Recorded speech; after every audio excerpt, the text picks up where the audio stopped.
اللهم صل على سيدنا مولانا محمد وعلى آل سيدنا مولانا محمد وبارك وسلم. الحمد لله نحمده ونستعينه ونستغفره ونؤمن به ونتوكل عليه ونعوذ بالله من شرور أنفسنا ومن سيئات أعمالنا. من يهده الله فلا مضل له ومن يضلله فلا هادي له. ونشهد أن لا إله إلا الله وحده لا شريك له ونشهد أن سيدنا ونبينا ومولانا محمدا عبده ورسوله صلوات الله وسلامه عليه وعلى آله وصحبه وبارك وسلم تسليما كثيرا كثيرا. أما بعد فأعوذ بالله من الشيطان الرجيم. بسم الله الرحمن الرحيم. فمن كان يرجو لقاء ربه فليعمل عملا صالحا ولا يشرك بعبادة ربه أحدا. میرے بھائیوں، بزرگوں اور دوستوں، اللہ جل جلالہ و عمن والوں نے ہم کو جو دین دیا ہے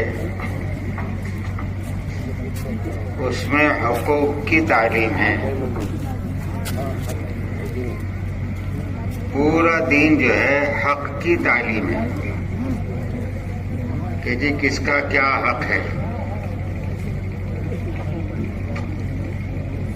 اس کو پورا کرنا یہ انصاف بھی ہے، احسان بھی ہے، اور اس کو پورا نہ کرنا یہ حق تلفی بھی ہے اور ظلم ہے. اور شرک کے بعد اللہ کے نزدیک سب سے بڑا گناہ جو ہے وہ ظلم ہے. اس لیے علماء نے لکھا ہے کہ حضرت نوح علیہ السلام کی قوم پر جو عذاب آیا ان کے شرک کی وجہ سے. ایک چیز ان میں تھی، وہ بہت زیادہ تھی. شرک قوم عاد میں بھی تھا، لیکن شرک سے زیادہ ان میں ظلم تھا. ظالم تھی قوم، تو ان کے ظلم پر اللہ نے ان کو ہلاک کیا. اور ظلم کہتے ہیں کسی کے حق تلفی کو. اس لیے ہمارا دین جو ہے نا وہ پورا کا پورا حقوق کی تعلیم ہے کہ جی کس کا کیا حق ہے، اس کو جانا جائے اور ادا کیا جائے. کیوں؟ اس لیے کہ اللہ تبارک و تعالیٰ نے بہت تھوڑے دنوں کے لیے اس دنیا میں بھیجا ہے. ہر انسان کا ایک وقت مقرر ہے موت کا. جو وقت جس انسان کا مقرر ہے اس وقت پر وہ مرے گا، چاہے شہر کا رہنے والا ہو چاہے دیہات کا رہنے والا ہو، چاہے پڑھا لکھا ہو چاہے بے پڑھا لکھا ہو، مولوی صاحب ہو، قاری صاحب ہو، مفتی صاحب ہو، غوث ہو، قطب ہو، ابدال ہو، صحابی ہو، سب مریں گے. مرنا اللہ نے سب کے لیے رکھا ہے. اس لیے صاحب قرآن پاک میں فرمایا کل نفس ذائقۃ الموت، کہ ہر نفس کو موت کا مزہ چکھنا ہے.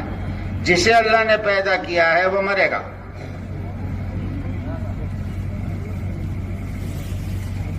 اب کون کب مرے گا یہ اللہ کے علم میں ہے، اللہ کے علاوہ کوئی نہیں جانتا. یہاں تک کہ زمین کے ساتھ ساتھ آسمانوں کی مخلوق بھی مر جائے گی. حدیث پاک میں آتا ہے کہ جب قیامت کے دن حضرت اسرائیل علیہ السلام پورے زمین والوں کی روح قبض کر دیں گے، پھر پورے آسمان والوں کی روح قبض کر دیں گے، تو اللہ کے سامنے حاضر ہوں گے. اللہ پوچھے گا اسرائیل کون بچا؟ تو کہیں گے اللہ آپ ہے، میں ہوں، یہ جبرائیل ہے، میکائیل ہے، اور یہ آپ کے عرش کے اٹھانے والے 8 فرشتے ہیں. اللہ فرمائیں گے ان 8 فرشتوں کی روح قبض کر لے. تو 8 فرشتوں کی روح قبض کر دیں گے، مر گئے. کون بچا؟ کہ اللہ آپ ہیں، میں ہوں، جبرائیل ہے. اللہ فرمائیں گے جبرائیل کی روح قبض کر. تو وہ تعجب سے پوچھیں گے اللہ جبرائیل مرے گا؟ تو اللہ کہیں گے ہاں جبرائیل بھی مرے گا، اسے بھی ہم نے پیدا کیا ہے. تو وہ جبرائیل کی روح قبض کریں گے. اللہ پوچھیں گے کون بچا؟ کہ اللہ آپ میں ہوں. کہ تجھے بھی تو ہم نے پیدا کیا ہے، تو بھی یہ تو ایک نفس ہے، مرنا تجھے بھی ہے. حدیث پاک میں آتا ہے اللہ اپنی قدرت سے حضرت اسرائیل کی روح قبض کریں گے. تو آج تک سب کی روح قبض کرتے رہے نا، تو کیا ہوتا ہے پتہ نہیں. روح قبض ہوتے وقت جب حضرت اسرائیل کی روح نکلے گی تو ان کو جو چیز محسوس ہوگی، حضور پاک صلی اللہ علیہ وسلم کا ارشاد ہے اس پر یہ چیخ ماریں گے، اتنی زور سے چیخیں گے اگر اللہ زمین کے انسانوں کو باقی رکھے تو ان کی چیخ سے سب مر جائیں گے. سب مر گئے. اس پر پھر اللہ پوچھیں گے لمن الملک، بتلاؤ کون باقی ہے، ملک کس کا ہے، کون ہے؟ پھر خود ہی فرمائیں گے للہ الواحد القہار، کہ جی اکیلا اللہ ہے، اس کے علاوہ کوئی نہیں. کل من علیہا فان وَيَبْقَى وَجْهُ رَبِّكَ ذُو الْجَلَالِ وَالْإِكْرَامِ. ساری مخلوق کو فنا ہونا ہے، اس لیے طے ہے کہ ہر کوئی مرے گا. اب مرنے کے بعد انسانوں کے درمیان دو ہی چیزیں ہیں، یا تو جنت ہے یا جہنم ہے، تیسری کوئی جگہ نہیں ہے. اور اصل زندگی مرنے کے بعد کی ہی ہے. جیسے اصل زندگی مرنے کے بعد کی ہے، ایسے اصل حالات بھی مرنے کے بعد کی ہیں. دنیا کی زندگی اصل نہیں ہے، ہمیشہ کی نہیں ہے. یہاں کے حالات بھی اصل نہیں ہیں، ہمیشہ کے نہیں ہیں. وہاں کی زندگی اصل ہے. کیسی؟ کہ جی اب کھڑا کر دیا گیا، کبھی موت نہیں آئے گی. موت کو ختم کر. حدیث پاک میں آتا ہے جنتیوں کو آواز دیں گے آ جاؤ جنت کے دروازوں پر، جہنمیوں کو آواز دیں گے آ جاؤ جہنم کے دروازوں پر. تو یہ خوش ہوں گے کہ ہو سکتا ہے ان کو جہنم سے نکال رہے ہیں. وہ مایوس ہوں گے، ڈریں گے کہ اللہ جنت کے دروازے پر بلا رہے کہ جنت سے نکال تو نہیں دیں گے. جب یہ دونوں دروازوں پر آ جائیں گے تو حضور پاک صلی اللہ علیہ وسلم کا ارشاد ہے مینڈھے کی شکل میں ان دونوں کے سامنے موت کو ذبح کیا جائے گا، اور پھر اعلان کیا جائے گا کہ دیکھو موت کو موت آ گئی، موت ختم ہو گئی. اب کسی کو کبھی موت نہیں آئے گی.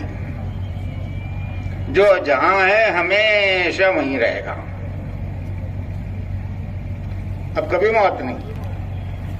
کروڑوں اربوں کھربوں برس کی زندگی گزر جائے گی، کسی کو موت نہیں آئے گی. تو اصل زندگی تو آخرت کی ہے. دنیا کی زندگی اس کے مقابلے میں کتنی؟ عام طریقے سے تو 60-70 برس کی. حضور پاک صلی اللہ علیہ وسلم خود فرما رہے عمر امتی کہ جی میری امت کی عمر کتنی ہے؟ بین 70 و 60، 60 اور 70 کے درمیان. کوئی جیا 80، کوئی جیا 90، کوئی جیا 100. اگر 100 برس بھی جیا تو آخرت کے مقابلے میں کتنی ہے یہ؟ علماء فرماتے ہیں آخرت کی زندگی ساری زمین کا پانی جمع کر لو گے تو جتنا پانی جمع ہوگا یہ آخرت کی زندگی ہے. اس میں ایک انگلی ڈبو کر نکالو گے تو تمہارے پورے میں جتنا انگلی کے پورے پر جتنا پانی لگا ہے یہ دنیا کی زندگی ہے آخرت کے مقابلے میں. اصل زندگی وہاں کی ہے، وہاں کے حالات اصل ہے. اگر جنت ہے تو ہمیشہ ہمیشہ کی نعمتیں، اور اگر جہنم ہے تو ہمیشہ ہمیشہ کی مصیبتیں. نعمتیں ایسی جس کا کوئی بدل نہیں، مصیبتیں ایسی جس کا کوئی اندازہ نہیں لگا سکتا. ایسی کہ جہنم کا سانپ تو قبر کے سانپ سے کروڑوں گنا زیادہ زہریلا ہوگا. قبر کے سانپ کا حضور پاک صلی اللہ علیہ وسلم یہ حال فرما رہے ہیں کہ اگر یہ زمین پر ایک مرتبہ پھونک مار دے تو روئے زمین پر گھاس نہ ہوگی، اتنا زہر اس کی پھونک میں ہے. تو جہنم کے فرشتے کیسے ہو، جہنم کے سانپ کیسے ہوں گے؟ وہاں کے اسدے اور وہاں کے بچھو کیسے ہوں گے؟ فرمانے جن گرزوں سے، جن ہتھوڑوں سے جہنمیوں کو فرشتے ماریں گے وہ اتنے وزنی اور اتنے بڑے ہیں، پوری روئے زمین کے انسان مل کر ان کو اٹھانا چاہے تو نہیں اٹھا سکتے۔ اگر وہ ہتھوڑے کسی پہاڑ پر رکھ دیں تو جیسے تمہارے پاس آٹا پس جاتا ہے ایسے وہ پہاڑ اس کے وزن سے پس جائیں۔ ان ہتھوڑوں سے ماریں گے فرشتے، اور گونگے بھی ہیں، اندھے بھی ہیں۔ اللہ کا صرف ایک حکم ہوگا ان کو مارو، تو پھر اس کے بعد ان کی کیفیت یہ ہے لا یعصون اللہ ما امرهم ویفعلون ما یؤمرون، بس اور کچھ نہیں جانتے ہو کہ جی اللہ کے نافرمانی نہیں ہے، بس اللہ نے حکم دے دیا اب یہ کرتے رہنا ہے۔ تو وہاں کا عذاب بڑا سخت، وہاں کی آگ کا یہ حال کہ وہاں کا شرارہ، جہنم کا شرارہ، چنگاری کو کہتے ہیں، اگر اللہ آسمان دنیا سے باہر کر دے تو لمحے کے اندر پوری زمین جل کر خاک ہو جائے۔ ایک شرارے میں اتنی تپش ہے۔ حضور پاک صلی اللہ علیہ وسلم کا ارشاد ہے جہنم کا پانی اتنا گرم ہے، اگر ایک ڈول کتنا ہوتا ہے بھائی؟ چھوٹا ہوتا ہے نا، بچیاں کھینچ لیتی ہیں۔ فرماتے جہنم کے پانی کا ایک ڈول اگر اللہ مشرق میں اتار دے تو اس میں اتنی تپش اور اتنی گرمی ہے کہ مغرب کی تمام چیزیں ابل جائیں۔ کتنا فاصلہ ہے مشرق اور مغرب کا، لیکن اس ایک ڈول پانی میں اتنی آگ اور اتنی تپش ہے کہ مغرب کی ساری چیزوں کو جلا کر خاک کر دے۔ پھر وہاں کے چٹانیں، آگ کی چٹانیں، اور پھر وہاں کا حمیم اور وہاں کا غساق، پھر وہاں کی بھوک کیسی، ایسی بھوک سارے پہاڑ کھا جائے تب بھی اس کی بھوک نہ مٹے۔ پیاس، کیسی پیاس، سمندر کے سمندر پی جائیں تب بھی اس کی پیاس نہ بجھے۔ بھوک تو اتنی شدید ہوگی کہ پہاڑوں کے کھانے سے اس کی بھوک نہ مٹے، لیکن کھانے کے لیے کچھ بھی نہیں ہوگا تو بھوک کے مارے چیخے گا، اور 1-2 برس نہیں، 500 برس تک چیختا رہے گا کھانا کھانا۔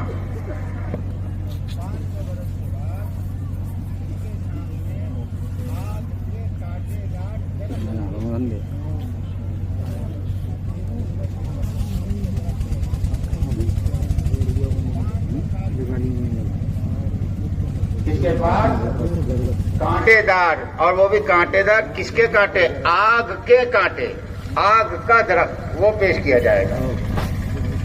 تو جب آدمی کو بھوک لگی ہوئی رہتی ہے، ابھی تو ایک بالش کا بھی نہیں ہے پیٹ، جہنمی کا پیٹ کتنا ہوگا، پھر اس کی بھوک کا اندازہ لگاؤ۔ آپ کے پیٹ کے مقابلے میں آپ کا داڑھ کتنا ہے؟ بولو نا بھائی، پیٹ کے مقابلے میں داڑھ کتنا ہے؟ پیٹ اتنا بڑا اور داڑھ اتنا سا۔ جب داڑھ اور پیٹ میں، اس زمانے میں ہمارا یہ فرق ہے، حدیث پاک میں آتا ہے کہ ایک ایک جہنمی کو اللہ اتنا بڑا جسم دیں گے کہ اس کا ایک داڑھ احد پہاڑ کے برابر ہوگا۔ تو جس کا داڑھ احد پہاڑ کے برابر ہو اس کا جسم کتنا بڑا ہوگا، پھر اس کا پیٹ کتنا بڑا، پھر اس میں جو بھوک، تو وہ بھوک کی شدت برداشت نہیں کر سکے گا، آگ کے درخت کھا جائے گا۔ تو وہ تو کانٹے دار درخت ہے نا، وہ اٹک جائیں گے حلق میں، سینے میں، پیٹ میں اٹک۔ تو دنیا میں نظام تھا کہ جی کوئی چیز اٹک جائے تو بھائی پانی لاؤ، حلق میں لقمہ اٹک گیا، پانی مانگے گا۔ حدیث پاک میں آتا ہے 500 برس تک پانی پانی چیختا رہے گا، کوئی اسے پانی دینے والا نہیں ہوگا۔ 500 برس کے بعد اس کے سامنے پیش کیا جائے گا حمیم کا پانی۔ صحابہ نے پوچھا حضور حمیم کسے کہتے ہیں؟ آپ نے فرمایا گرمی کی اور آگ کی انتہا کا نام حمیم ہے۔ کی انتہا. فرمائے وہ پانی پیے گا کیونکہ پیاس لگی ہے، پیے گا تو بعد میں جب اس پانی کے پینے کے لیے وہ پانی کو لے گا تو ابھی پانی پیٹ تک ہی آئے گا، تو اس کی گرمی سے نیچے کا ہونٹ سکڑ کر نیچے آ جائے گا، اوپر کا ہونٹ سکڑ کر اوپر چلا جائے گا. لیکن شدت کی وجہ سے وہ پانی پیے گا. جب پانی پیے گا تو اس کے اندر کا جتنا سامان ہے پیشاب اور پیخانے کے راستے سے کٹ کٹ کر باہر نکل جائے گا، اور یہ سزا اربوں کھربوں سال تک چلتی رہے گی. اس لیے ایک مقام جو ہے آخرت میں جہنم ہے، ایک مقام اللہ نے آخرت میں جنت رکھا ہے جس میں نعمتیں ہیں. وہاں پر بھی ہمیشہ ہمیشہ کی زندگی ہے جو کبھی ختم نہیں ہوگی. صدیاں نہیں کروڑوں اربوں سال بیت جائیں گے، جنت کی زندگی ختم نہیں ہوگی. زندگی ختم نہیں ہوگی اور زندگی کے ساتھ جوانی ختم نہیں ہوگی، جوانی کے ساتھ خوبصورتی ختم نہیں ہوگی، خوبصورتی کے ساتھ قوت ختم نہیں ہوگی. کہ جی وقت کے ساتھ ساتھ جوانی ختم ہو جاتی ہے نا. حدیث پاک میں آتا ہے میلاد عیسیٰ، جنتیوں کی عمر حضرت عیسیٰ کی ہوگی 33 برس، سارے جنتی ایک عمر کے. اب کروڑوں سال گزر جائیں گے، یہ 34.5 کے نہیں ہوں گے، 34 کے نہیں ہوں گے، کتنے کے رہیں گے؟ 33 کے. کہ جی ان پر کوئی زیادتی نہیں ہوگی. اور خوبصورت، کیسے خوبصورت کہ 14ویں رات کا چاند ان کے سامنے فیل ہو جائیں. جنتیوں کو حضور پاک صلی اللہ علیہ وسلم کا ارشاد ہے کالا، ایک دم کالے قسم کا آدمی اگر اللہ کے دین پر مر گیا، اللہ اس کو جنت میں وہ خوبصورتی دیں گے 500 سال کی مسافت کی دوری پر ہوگا اور اس کے چہرے کا نور چمک رہا ہوگا. کتنے سال کی؟ 500 سال کی مسافت کی دوری پر ہوگا اور اس کے چہرے کا نور چمکے گا. حسن یوسف جس کو کہتے ہیں، حضرت یوسف والا حسن دیں گے اللہ، حسین. حضرت آدم والا قد دیں گے 60 فٹ حضرت آدم والا قد دیں گے 60 ہاتھ لمبا، یعنی 90 فٹ لمبا. حضرت داؤد جیسی آواز دیں گے کہ جی حضرت داؤد جب زبور پڑھتے ہیں تو اڑتے ہوئے پرندے جو ہے ہوائی میں ٹھہر جاتے تھے، ہوش اڑ جاتا تھا کہ اتنی اچھی آواز. پہاڑ میں حرکت پیدا ہو جاتی تھی، اس آواز کی سریلے پن سے پہاڑ ہل جاتے تھے. اللہ ہر جنتی کو ایسی آواز دیں گے. اور سب سے بڑے اخلاق اللہ نے جناب رسول اللہ صلی اللہ علیہ وسلم کو دیے ہیں. اللہ ہر جنتی کو حضور والے اخلاق دیں گے، ہمیشہ کی زندگی، ہمیشہ کی خوبصورتی. اتنا بڑا مادے، اتنی بڑی جنت دیں گے کہ آدمی جو جنت میں داخل ہوں گے ڈائریکٹ، وہ تو بہت دور. حدیث پاک میں تذکرہ ہے اس جنتی کا جو سب سے اخیر میں پتہ نہیں کتنے کروڑوں سال کے بعد جہنم سے نکالا جائے گا. اب جہنم میں بھی جائے گا آدمی تو کئی سال تک جائے گا نا. قرآن پاک میں تو جہنم میں جانے والوں کے لیے احقابہ کا لفظ استعمال کیا ہے، اور ایک حکم کو حضرت شیخ نے کتنا لکھا ہے؟ بولو نا. ایک حکم ایک آدمی جہنم میں جلے گا تو کتنے سال میں جلے گا؟ 300 کروڑ 88 لاکھ. تو اور احقابہ تو حکم کی جمع ہے. اگر یہ جمع میں چلا گیا تو کروڑوں اربوں کھربوں سال کے بعد بھی اگر اللہ اس کو جہنم سے نکالیں تو حدیث پاک میں آتا ہے اللہ اس سے پوچھیں گے بندے جہنم سے نکال دیا کیا دیں؟ اللہ کچھ نہ دے. جہنم سے نکل گیا یہی سب سے بڑا انعام ہے. اللہ کہیں گے نہیں مانگ کیا دے؟ تو نہیں مانگے گا. اللہ کہیں گے اچھا دنیا میں تو جس گھر میں رہتا تھا اس سے بڑا گھر دے دے تو خوش ہو جائے گا. اللہ اس سے بڑا اور کیا چاہیے؟ کہ اچھا جس دنیا میں تو رہتا تھا اتنی بڑی دنیا دے دیں تو خوشی سے پھولے نہیں سمائے گا. اتنی بڑی دنیا کا میں مالک, اتنی بڑی دنیا مجھ کو, ٹھیک ہے دے دے. تو اللہ فرمائیں گے کہ بندے جس دنیا کے بارے میں نے تجھے کہا نا, ایسی 10 دنیا کے برابر ایک جنت میں تجھے دیتا ہوں. تو اتنی بڑی جنت تو اس آخری درجے کے آدمی کو ملے گی, تو اول درجے کے لوگوں کو کتنی بڑی جنت ملے گی.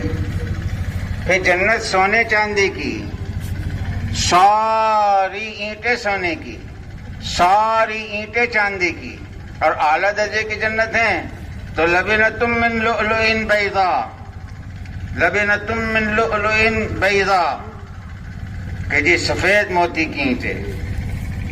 لبنتم من زمرد خضراء, سبز زمرد کی اینٹیں. ان کے اوپر ان کے درمیان میں ان کو جوڑنے کے لیے مشک استعمال کیا گیا, اور اس مشک کے اوپر باریک باریک باریک باریک موتیاں جڑی ہوئی ہیں. سونے چاندی کی, ہیرے جواہرات کی اینٹیں ہیں, اور لمبائی کتنی, چوڑائی کتنی. بعضی جنتیں ایسی ہوگی جو اللہ کے بالکل قریب ہوگی. تو حضور پاک صلی اللہ علیہ وسلم فرما رہے ہیں سقفها عرش الرحمن, ان کی چھت ہی اللہ کا عرش ہوگا کہ یہ اللہ کے اتنے قریب ہوں گے. بھوک نہیں ہوگی, پیاس نہیں ہوگی, بھوک اور پیاس نہیں ہوگی. حدیث پاک میں آتا ہے جب جنتی جنت کے دروازے پر پہنچیں گے 2 نہریں ہوگی, ایک نہر میں غسل کروائیں گے, ایک نہر کا پانی پلوائیں گے. جب یہ کالا جائے گا چاند کے جیسا ہو کے نکلے گا. اس نہر کا کمال ہے, ایک کا پانی پیے گا اندر کی ساری گندگی ختم ہو جائے گی, بھوک بھی ختم ہو جائے گی, پیاس بھی ختم ہو جائے گی. اب کروڑوں سال میں بھی کبھی بھوک نہیں لگے گی. بھوک جنت میں حرام ہے, پیاس جنت میں حرام ہے. جیسے جہنم والوں پر کھانا پینا حرام ہے, ایسے جنت والوں پر جو ہے اس کی ضد حرام ہے. کسی کو بھوک نہیں لگے گی. لیکن کھانا کتنا کھائیں گے, کہ بھائی کھانا کتنا کھائیں گے آپ اندازہ لگا سکتے ہیں. ابن کثیر رحمۃ اللہ علیہ نے لکھا ہے کہ ایک جنتی جنت میں داخل ہوگا, اس کو ایک محل دیا جائے گا جس کے 5000 دروازے ہوں گے. کتنے دروازے؟ 5000 دروازے. جب یہ اپنے محل میں جا کر بیٹھے گا تو ہر دروازے سے 5000 فرشتے داخل ہوں گے. 5000 دروازے, ہر دروازے سے 5000 فرشتے داخل ہوں گے. ہر فرشتے کے ہاتھ میں ایک خوان ہوگا, ہر خوان میں 5000 قسم کے کھانے ہوں گے. کتنے ہوئے؟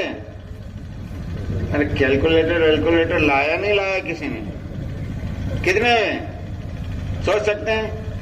اور حدیث میں آتا ہے کہ کوئی ایک فرشتہ ایسا نہیں ہوگا جس کے تھال کے کسی قسم کے کھانے میں سے جنتی نے نہ کھایا ہو. 100% کے کھانے کھائے گا. بھوک کی وجہ سے نہیں, شوقیہ کھائے گا.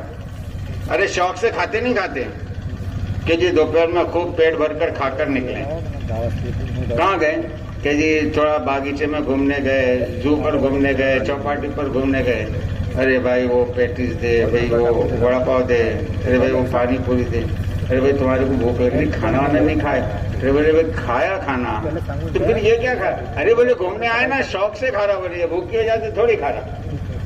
تو آدمی شوق سے کھاتا نہیں کھاتا, حالانکہ گھر میں کھایا ہے, بھوک نہیں ہے, شوقیہ کھا رہا ہے. ایسے جنتی صرف شوقیہ کھائیں گے تو اتنا کھائیں گے, اور اتنا کھانے کے بعد نہ پیشاب نہ پیخانہ, ایک ڈکار لیں گے سب ہضم ہو جائے گا.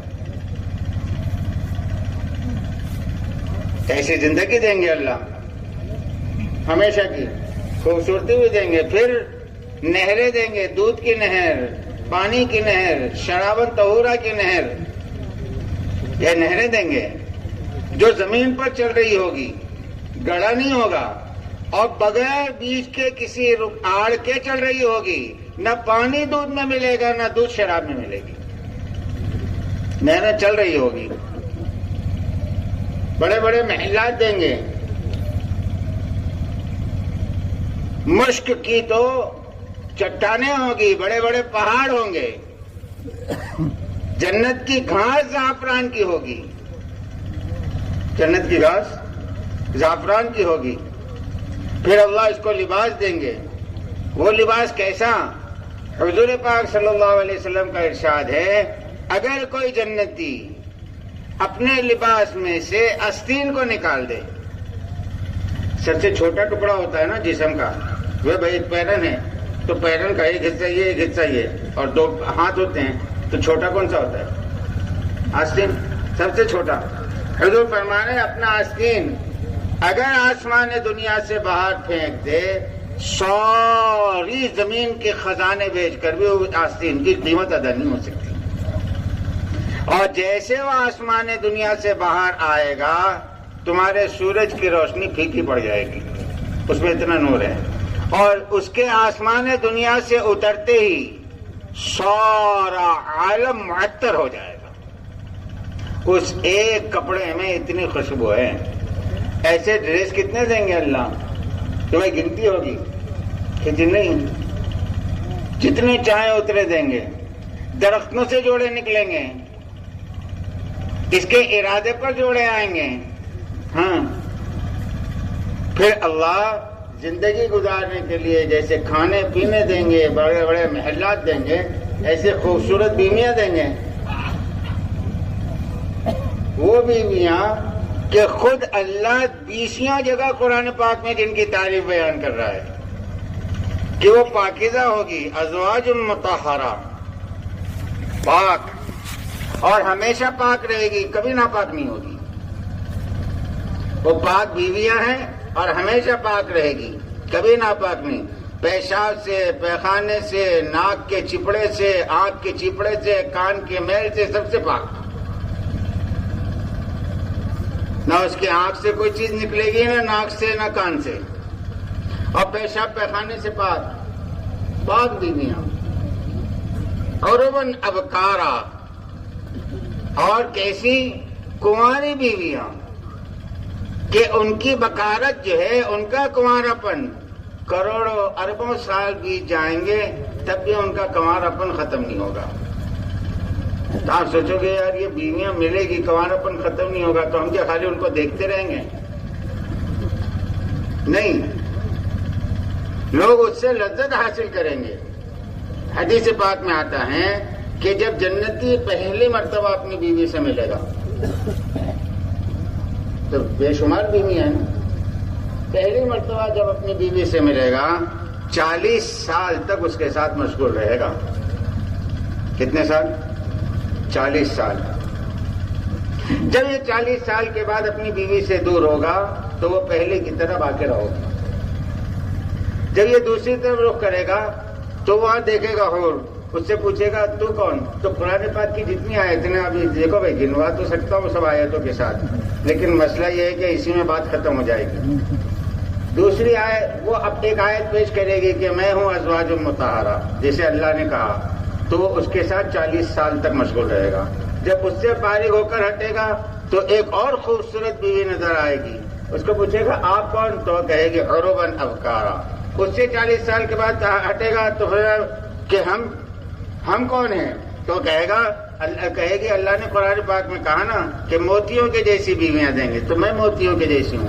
یہاں تک کہ سینکڑوں ہزاروں سال گزر جائیں گے، یہ بیویوں کے ساتھ جو ہے مشغول ہی رہے گا، اور کوئی بیوی اس کی جو ہے کنوارے پن کو زائل نہیں کرے گی، ہمیشہ کنواری رہے گی۔ کتنی خوبصورت بیویاں، اتنی خوبصورت بیویاں کہ اگر وہ تھوک دے زمین پر، اگر وہ زمین پر تھوک دیں تو سارے سمندر کا پانی شہد سے زیادہ میٹھا ہو جائے۔ اگر وہ اپنی انگلی نکال دے نا باہر، روایت میں آتا ہے اگر جنت کی عورت اپنی انگلی باہر کر دے آسمان دنیا سے تو تمہارا چاند اور سورج اس کے سامنے ایسے پھیکے پڑ جائیں جیسے سورج کے نکلنے پر ستارے پھیکے پڑتے ہیں۔ اس کی انگلی میں اتنا نور ہے اس کی دھوپ میں اتنی خوشبو ہے اور اتنا میٹھا پن ہے اور خوبصورت اتنی کہ جب تم اس کے سامنے کھڑے رہو گے تو اس کے سینے میں پیچھے کے باغات آپ کو نظر آئیں گے. ایسی بیویاں اللہ دیں گے، کم سے کم آخری درجے میں 72 بیویاں. کتنی؟ 72. اب اعلیٰ درجے والوں کو جس کو ہزاروں لاکھوں ملے گی وہ بات الگ ہے. اور سب سے بڑی بات معلوم، سب سے بڑی بات، جنت میں اللہ تبارک و تعالیٰ اپنا دیدار دیں گے. میدان میں سب جنتیوں کو جمع کریں گے اور حدیث پاک میں آتا ہے اللہ اپنے اور بندوں کے درمیان کے سارے پردے ہٹا دیں گے کہ بندوں میں ہوں تمہارا رب، میں ہوں تمہارا رب. اور اللہ سلام کریں گے. لوگ ابھی دنیا میں لوگوں کے سلام کے لیے مر رہے ہیں کہ جی لوگ مجھے سلام کریں. مجھے حدیث پاک میں آتا ہے جب پردے ہٹ جائیں گے تو اللہ کہیں گے السلام علیکم یا عباد. تو بندے کہیں گے اللہم انت السلام ومنک السلام، اللہ آپ سلام ہیں، ساری سلامتیاں آپ کی طرف سے. تو اللہ کا دیدار کریں گے. غالباً غنیت الطالبین میں حضرت شیخ عبد القادر جیلانی رحمۃ اللہ علیہ نے لکھا ہے کہ پہلا دیدار اللہ تبارک و تعالیٰ کا جب بندہ کریں گے 8 کروڑ برس تک کریں گے. کتنے کروڑ برس؟ 8 کروڑ. کیسے اللہ کے چہرے کو دیکھنے سے کوئی چیز کا دل بھرے گا؟ کیوں بھائی بھرتا؟ یہاں کی عورت کے چہرے تبدیل ہو جاتے، جوانی میں کچھ رہتی، بڑھاپے میں کچھ رہتی، تب بھی دیکھنے سے دل بھرتا کیا؟ ارے بابا بڈھا ہو گیا، کہاں بھاگ رہا؟ تو بولے گھر کو بھاگ رہا. ارے کہاں کو بھاگا؟ بڑی بھی یاد آ رہی.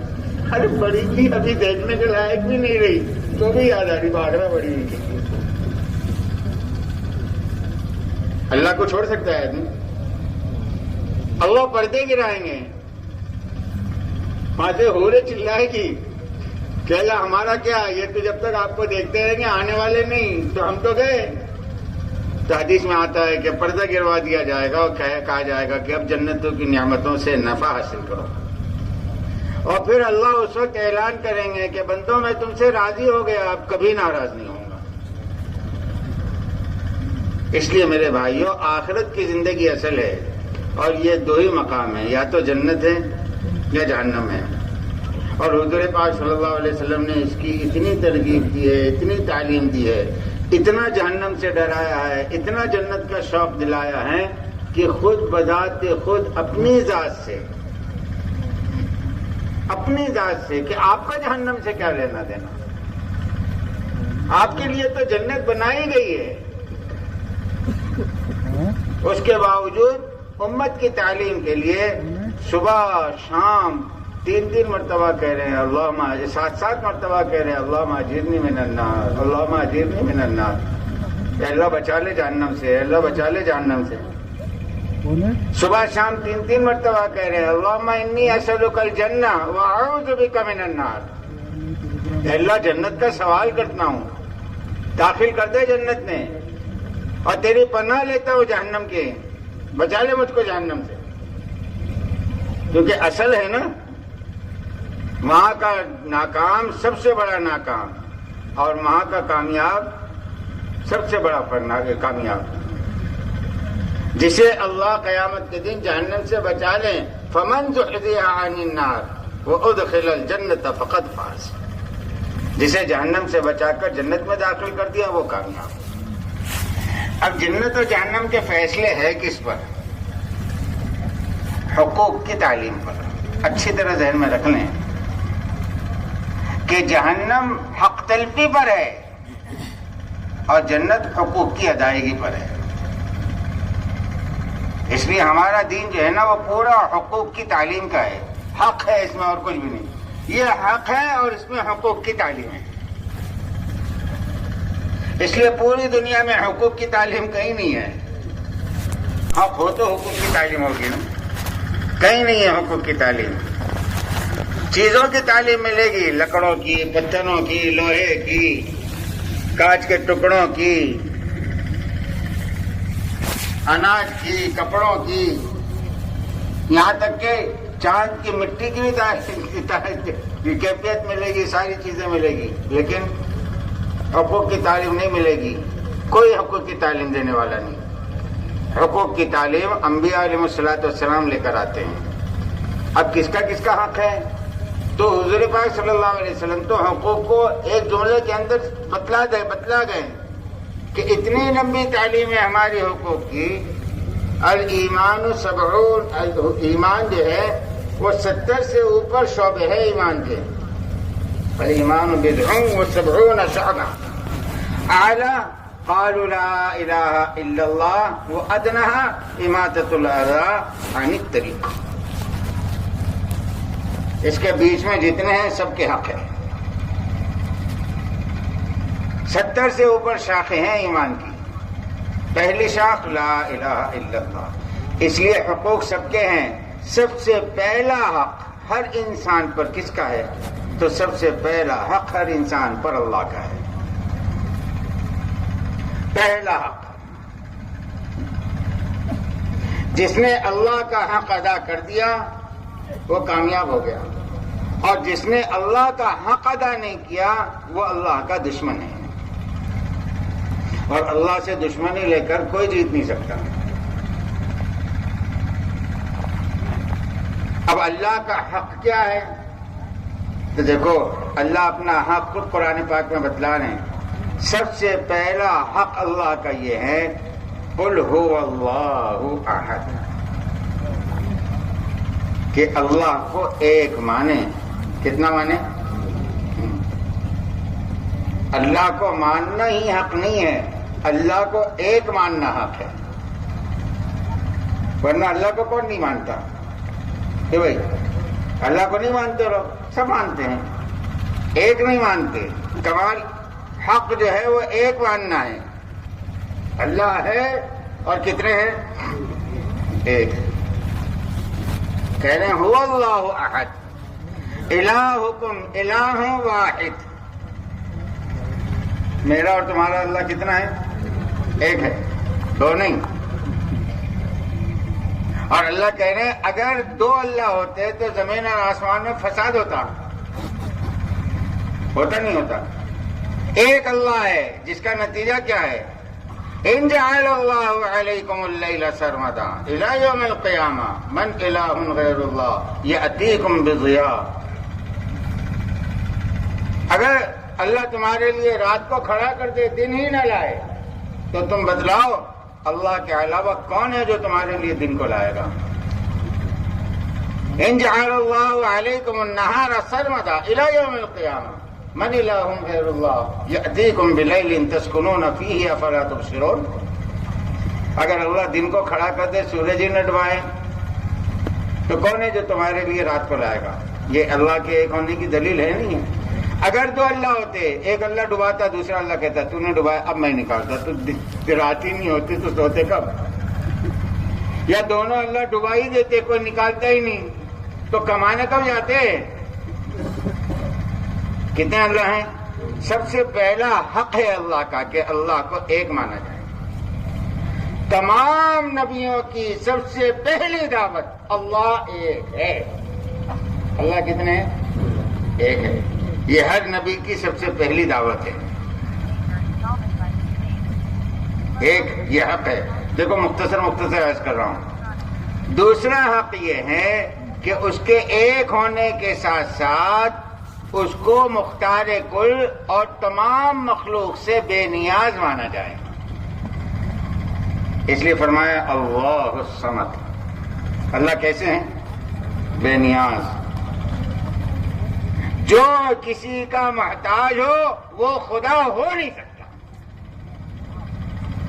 خدا وہ جس کے سب محتاج ہو وہ کسی کا محتاج نہیں. ساری مخلوق اس کی محتاج، اور وہ ساری مخلوق کی محتاجگی سے آزاد ہے. وہ کسی کا محتاج نہیں. کسی لائن میں اگر محتاج ہیں تو پھر وہ خدا نہیں ہے. اس لیے آگے فرمایا اگر اس کو کسی نے جنا ہے تو یہ محتاج ہے، اور اگر کس نے کسی کو جنا ہے تب بھی یہ محتاج ہے. تو جننے والا اور جنا ہوا دونوں محتاج ہے، اس لیے دونوں خدا نہیں ہو سکتے.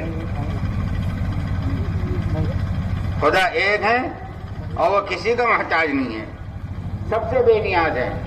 اور ساتوں زمین اور آسمان کی پوری مخلوق اس کی یکساں محتاج ہے. ایسا نہیں ہے کہ کوئی کم محتاج ہے کوئی زیادہ محتاج ہے، نہیں، سب یکساں محتاج ہے اللہ کے. چیونٹی اپنی حیات میں، پیدا ہونے میں، اپنی بقا میں، اپنے پلنے میں جتنی اللہ کی محتاج ہیں، جبرائیل پیدا ہونے میں، اپنی بقا میں، اپنے پلنے میں اتنا ہی اللہ کا محتاج ہے. ایسا نہیں ہے کہ وہ بہت بڑا جسم ہے اس لیے وہ اللہ کے محتاج کم ہے، نہیں. یہ چیونٹی جتنی محتاج ہے نا، جبرائیل بھی اتنا ہی محتاج ہے. اللہ کے سب یکساں محتاج ہے. اور اللہ نہ چیونٹی کا محتاج ہے نہ جبرائیل کا محتاج ہے، وہ سب سے آزاد. اور محتاج نہیں ہے اس لیے پاک ہیں،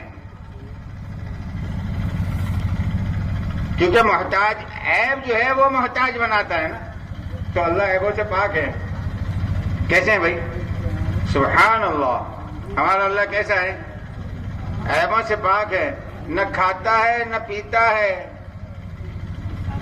نہ موت ہے کہ بھائی اللہ مریں گے، نہیں، وہ موت سے آزاد ہے. اکیلے باقی رہیں گے، سب مٹ جائیں گے، اللہ مٹیں گے نہیں. ان کو بھوک نہیں لگتی، ان کو پیاس نہیں لگتی، وہ بھولتے نہیں ہیں. اللہ بھولتے ہیں؟ نہیں، اللہ بھولتے نہیں ہیں. ساتوں زمین اور آسمان کو بنایا، تھکتے بھی نہیں ہیں، کبھی سوتے بھی نہیں ہیں. لا تأخذوہ سینۃ ولا نوم. سونا تو بہت دور کی بات، ان کو کبھی اونگ بھی نہیں آتی. ہر عیب سے پاک، کمزوری سے پاک، جسم سے پاک. ہم جسے اللہ مانتے ہیں اس کی کوئی شکل نہیں ہے. جو شکل آ جائے وہ خدا ہو نہیں سکتا، کیونکہ یہ شکل کا محتاج ہے. اللہ وہ جو کسی شکل کا محتاج نہیں. ہم نے اللہ کو کسی شکل کے ساتھ نہیں مانا ہے. وہ ہمیشہ سے ہے، ہمیشہ رہے گا، بے عیب ہے، کوئی عیب اس میں نہیں ہے. وہ کمزوری سے پاک، بیماری سے پاک. کیوں اللہ بیمار پڑتے ہیں؟ بھوک اور پیاس سے پاک. کسی اور کیسا ہے؟ اکیلا ہے اور بے عیب ہے، بے نیاز ہے. اس لیے خود فرما رہے وحدہ لا شریک لہ. جو کہ وہ محتاج نہیں ہے نا، اس لیے کسی کی شرکت کی اس کو ضرورت نہیں ہے. شرکت کی ضرورت کس کو پڑے گی؟ ہاں، جو محتاج ہوگا. کہ جی اللہ کسی کا محتاج نہیں ہے، اس کو کسی کی شرکت کی ضرورت نہیں. کوئی اس کا وزیر نہیں، کوئی اس کا مشیر نہیں، وہ کسی کے مشورے کا پابند نہیں، وہ کسی کی کسی چیز کا محتاج نہیں. پوری مخلوق اس کی محتاج ہے اور تنہا ہے، اکیلا ہے. اب دو چیزیں رہتی ہے اللہ کی اس کے بعد. دیکھو اور بہت ساری چیزیں ہیں وہ عرض نہیں کرتا. یہ بات سمجھ میں، اللہ ایک ہے، بے نیاز ہے، پاک ہے، ان کا کوئی شریک نہیں ہے. اب دو چیزیں ہیں جو سب سے پہلے ماننی ہے. ایک ہے الوہیت اور ایک ہے ربوبیت. یہاں اللہ کو تو مانتے ہیں، پاک بھی مانتے ہیں، بے نیاز بھی مانتے ہیں، ایک بھی مانتے ہیں، وحدہ لا شریک لہ بھی مانتے ہیں.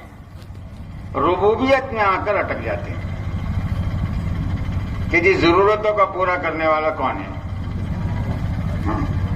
یہاں آ کر لوگ مار کھاتے ہیں. ہلو اس لیے تکرار جو دین میں ہے نا سب سے بڑی، ہلو ہاؤ وہ تکرار رب کی ہے. کیونکہ رب کے لیے پیدا کیا. الست بربکم. کیا بول رہا تھا؟ یہیں سے اس کی ابتدا ہے. عبادت بعد میں ہے, بعد میں زمین پر آنے کے بعد آئی. ابھی تو پیدا کر رہے ہیں, اور پیدا کرتے ہی پوچھ رہے ہیں الست بربکم الست بالہکم پوچھا, ہاں دعا ہے. الست برازقکم پوچھا, الست بربکم. رب کہتے ہیں ضرورتوں کے پورا کرنے والے کو. تو کون ہے ضرورتوں کا پورا کرنے والا؟ وہیں سے شروع کروایا. اور جب موت آئے گی نا قبر میں, یہ نہیں پوچھے گا کو فرشتہ آ کر من الہکم, کس کو الہ مان کر آیا, کس کو سجدہ کر کر آیا, یہ بات نہیں ہے. اس کا حساب قیامت کے دن کتنے سجدے سچے کیے کتنے جھوٹے کیے وہ سب بعد میں معلوم پڑیں گے. قبر میں پوچھے گا من ربکم, بتا تیرا رب کون ہے, تو یہاں پر آیا ہے کون؟ اپنی ضرورتوں کا پورا کرنے والا. کس کو یقین کر کر آیا ہے کہ تیری ضرورتیں کس نے پوری کی؟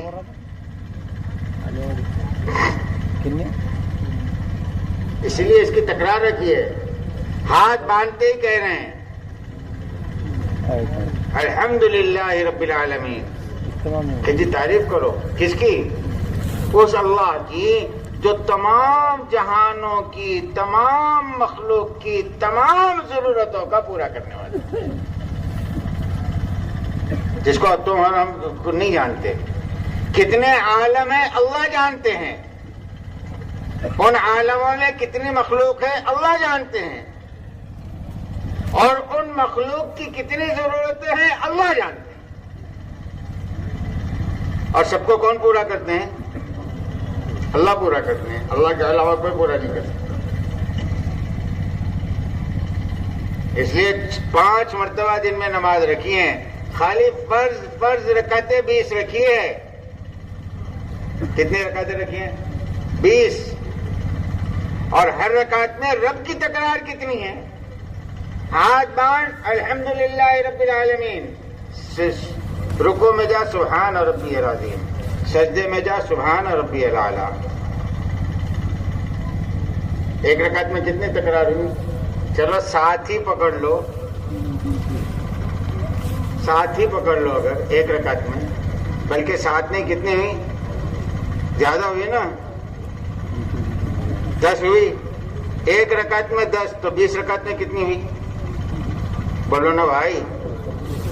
200 مرتبہ. اگر صرف فرض پوچھو, ہاں سنت و نفل کو نہیں بول رہا ہوں, خالی فرض, تو 200 مرتبہ اس کی زبان سے کہلوا رہے ہیں کہ بندے اپنی زبان سے کہہ رب اللہ ہے.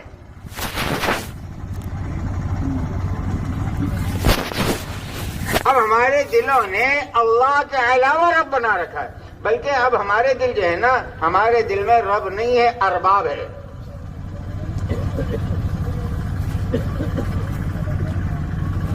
ہمارا دل تو رب سے کب کا خالی ہو چکا ہے, ارباب سے بھرا ہوا ہے. کہ جی مال سے پلنے کا یقین, مال والوں سے پلنے کا یقین, عہدوں سے پلنے کا یقین, عہدے والوں سے پلنے کا یقین, ڈگری سے پلنے کا یقین, ڈگری والوں سے پلنے کا یقین, ہتھیاروں سے حفاظت پلنے کا یقین, ہتھیار والوں سے حفاظت کی اور پلنے کا یقین. اپنی ضرورتیں تو سب دوسروں سے, دواؤں سے ضرورتوں کے پورا ہونے کا یقین, اناج سے ضرورتوں کے پورا ہونے کا یقین, پانی سے پیاس کے پورا ہونے کا یقین. ہم سنت ادا کرتے ہیں, سنت پر غور نہیں کرتے. اس کے یہ معنی نہیں کہ یہ رب اللہ ہے تو آپ سب چھوڑ دو.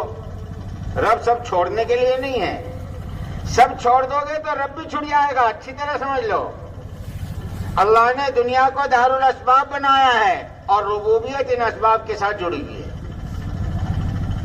جب سب چھوڑ دو گے تو رب کس کو مانو گے؟ کیوں مولانا؟ جب سب چھوڑ دو گے تو رب کس کو مانو گے؟ کہ جی سب ہیں اور ان کو رب نہ مان کر اللہ کو رب ماننا، یہ رب ماننا ہے کہ یہ رب نہیں ہے، اللہ رب ہے. اس لیے اسباب رکھے ہیں، اور اسباب کا صحیح استعمال بھی حکم ہے کہ ہم نے دنیا کو دارالاسباب بنایا ہے. جو چیز جس کے لیے ہم نے بنائی ہے اس کے لیے وہ چیز استعمال کرو. کیوں؟ کہ جی اسی استعمال کے راستے سے ہم تمہاری آزمائش کر رہے ہیں کہ تم نے وہ چیز آزما تو لی، اب تمہارے دل پر اللہ کی نگاہ ہے کہ اس چیز کے آزمانے کے بعد اس کا اثر جو آیا ہے اس کی نسبت تم نے اللہ کی طرف کی یا اس کی طرف کی.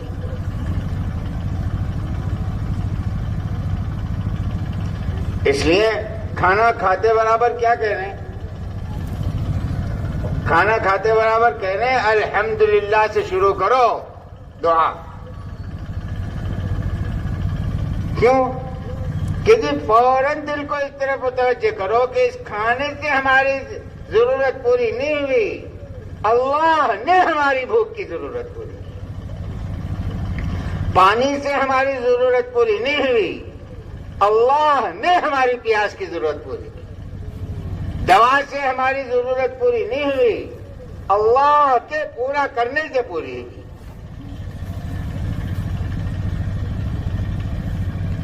یہ تو اس وقت سمجھ میں آئے گا نا. درمیان میں ایک بات اور عرض کروں، یہ تو ہوا اس وقت سمجھ میں آئے گا نا. ہونے سے پہلے کی جو چیز تھی وہ کہاں سے آئی؟ بھئی بیماری کہاں سے آنے کا یقین ہے؟ بھوک کے کہاں سے آنے کا یقین ہے؟ پیاس کے کہاں سے آنے کا یقین ہے؟ غم کے کہاں سے آنے کا یقین ہے؟ گھبراہٹ کے کہاں سے آنے کا یقین ہے؟ پریشانی کے کہاں سے آنے کا یقین ہے؟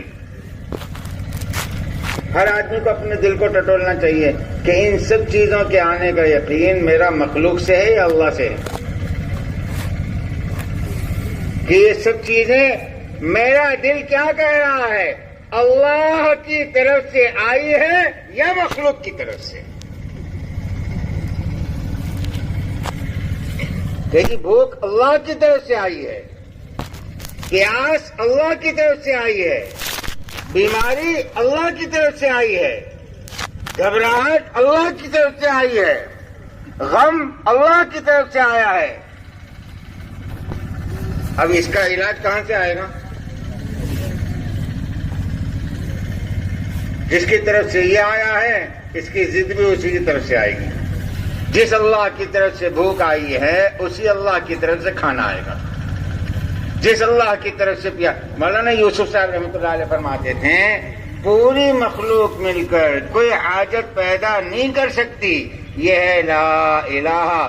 اکیلے اللہ تمام حاجتوں کے پیدا کرنے والے ہیں، یہ ہے الا اللہ. اور فرماتے ہیں پوری مخلوق مل کر کسی حاجت کو پورا نہیں کر سکتی، یہ ہے لا الہ. اکیلے تنہے تنہا اللہ تمام حاجتوں کو پورا کرنے والے ہیں، یہ ہے الا اللہ. نہ حاجت مخلوق سے آتی ہے نہ حاجت مخلوق سے پوری ہوگی.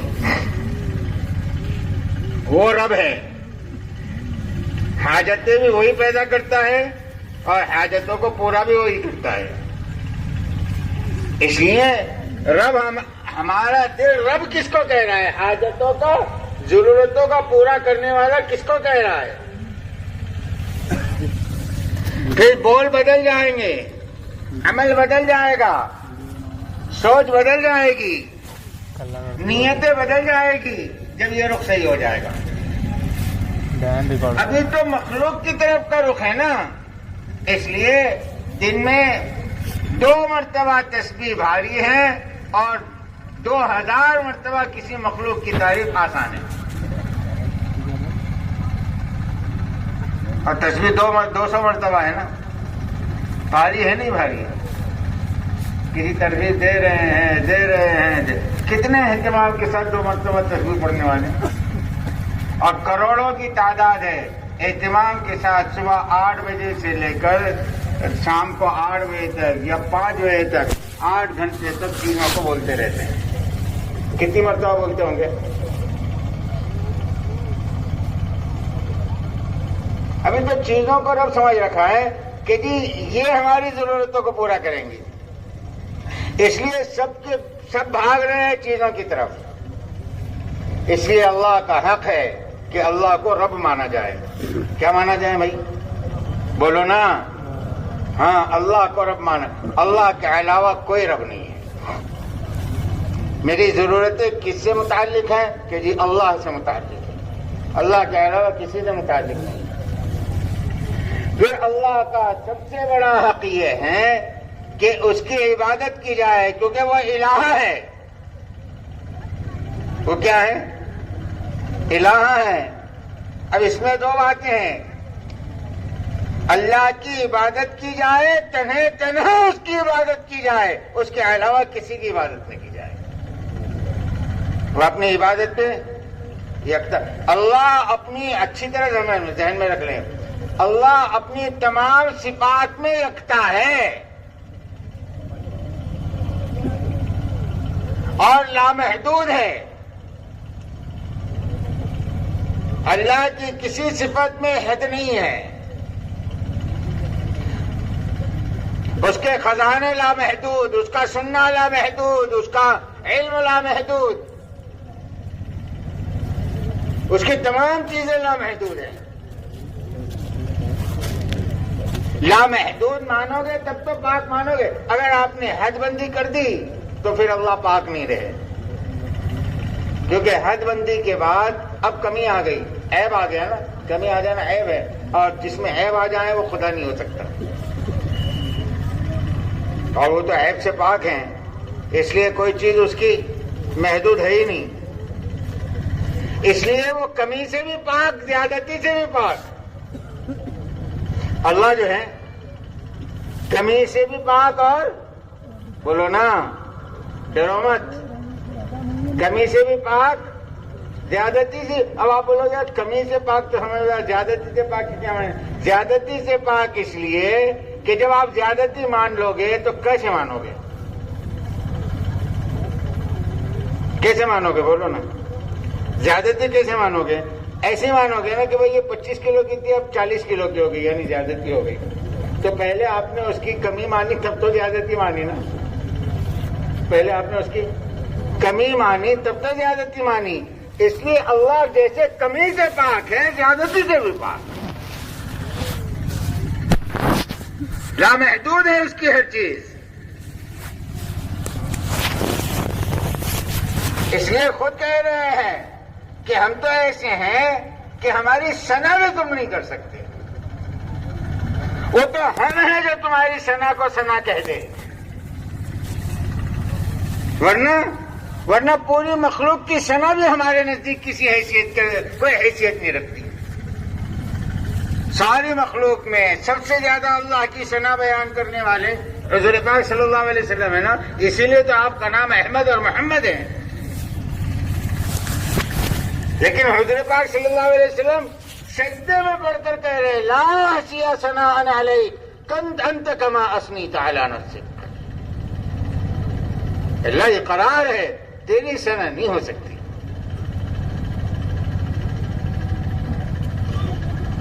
قیامت کے دن جبرائیل تمام فرشتوں کے ساتھ، حضور پاک صلی اللہ علیہ وسلم تمام انبیاء کے ساتھ کھڑے رہ کر کہیں گے ما عبدناک حق عبادتک.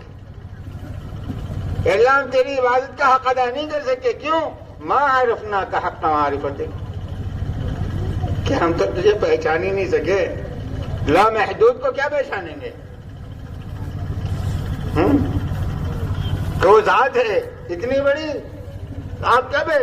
اس لیے اللہ خود کہہ رہے ہیں زمین اور آسمان کے تمام جنات اور انسان زندہ مردہ ایک میدان میں جمع ہو کر میری تعریف بیان کرنا شروع کر دے. اب سارے کے سارے متقی اور پرہیزگار بن جائیں. اللہ فرمانے میری شان میں رائی کے دانے کے برابر اضافہ نہیں ہوگا. میں تو تمہاری سب کی تعریفوں سے بھی بہت بڑا ہوں، وراء الورا ہوں. اور اگر تم سب کے جب فاجر ہو جاؤ فرعون کی طرح تو میرے شان میں رائی کے دانے کے برابر نقصان بھی نہیں ہوگا کہ جی کمی زیادتی سے پاک ہیں، اس لیے عبادت کے وہی لائق ہے، اس کے علاوہ کوئی عبادت کے لائق نہیں۔ تمام نبیوں کی ایک دعوت، اللہ کی عبادت کرو، اللہ کے علاوہ کسی کی عبادت نہ کرو، کیونکہ وہ اس کے علاوہ کوئی عبادت کے لائق ہی نہیں ہے۔ یہ حق ہے اللہ کا کہ اس کو ایک مانا جائے، اس کو بے نیاز مانا جائے، تمام عیبوں سے پاک مانا جائے، اور اس کو تمام ضرورتوں کا پورا کرنے والا مانا جائے، اور اسی کی عبادت کی جائے، اس کے علاوہ کسی کی عبادت نہ کی جائے۔ ورنہ اگر اس کے ساتھ اوروں کی عبادت ہے تو پھر وہ اپنے آپ کو ہٹا دے گا، وہ کسی کی شرکت پسند نہیں کرتا۔ ورنہ لوگ تو تیار ہیں نا کہ جی جیسے سب کی عبادت کرتے ہیں ایسے یہ اس کی بھی عبادت کریں گے، کہ جی نہیں،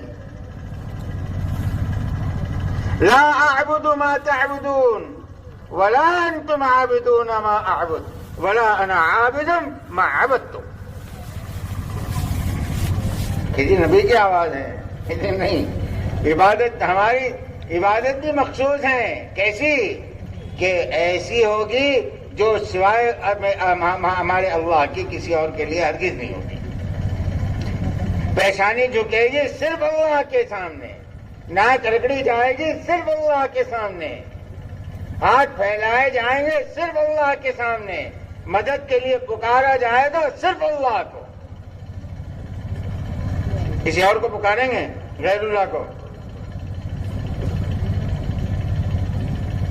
جو حضور فرما رہے ہیں تیرے ٹکڑے ٹکڑے کر دیا جائیں،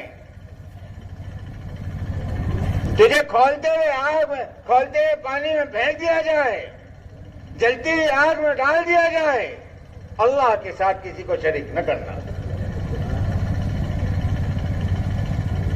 وہ یہ چیز پسند نہیں، اس لیے ہر گناہ کو اللہ معاف کریں گے، اللہ کے ساتھ کسی نے شرک کیا اس کو معاف نہیں کریں گے۔ ان اللہ لا یغفر ان یشرک بہ ویغفر ما دون ذلک لمن یشاء، ہر گناہ معاف، شرک معاف نہیں ہے۔ اس لیے عبادت کریں گے صرف اللہ کی، مانگیں گے صرف اللہ سے۔ حضور سکھا رہے ہیں کہ ہاتھ کس کے سامنے پھیلاؤ گے، مدد کس سے مانگو گے، کس کو پکارو گے؟ اذا سألت فاسأل اللہ واذا استعنت فاستعن باللہ، جب بھی پکارنا ہو کس کو پکارو؟ سوال کرنا ہو اللہ سے کرو، اللہ کے غیر سے سوال نہ کرو۔ مدد مانگنی ہو اللہ سے مانگو، اللہ کے غیر سے نہ مانگو۔ دیکھو نبی کو مدد کی ضرورت ہے، نبی کو پکارنا ہے تو نبی بھی اللہ ہی کو پکار رہا ہے۔ بدر کے میدان میں تنہا کھڑے ہیں، بے سر و سامان کے کھڑے ہیں، اور رات بھر سجدے میں گر کر کہہ رہے یا حی یا قیوم برحمتک نستغیث، یا حی یا قیوم برحمتک نستغیث۔ کس سے مانگ رہے ہیں؟ اللہ سے مانگ رہے ہیں۔ تو اللہ بھی صبح کہہ رہے ہیں استستغیثون ربکم فاستجاب لکم، آپ نے استغاثہ کیا کہ جی ہم نے قبول کر لیا۔ تو حضور کہہ رہے ہیں جب تم اللہ کے علاوہ کسی کو پکارو گے تو اللہ کی نگاہ میں گر جاؤ گے، اور جب سب سے ہٹ کر، سب سے دل ہٹا کر، سب سے یقین ہٹا کر خالص اللہ کو پکارو گے تو پھر حضور پاک صلی اللہ علیہ وسلم فرما رہے کہہ دو 3 مرتبہ یا ارحم الراحمین، یا ارحم الراحمین، یا ارحم الراحمین۔ اللہ کہتے ہیں مانگ میرے بندے، اب جو مانگے گا دوں گا، ٹھیک ہے؟ تو نے مجھے پکارا ہے نا۔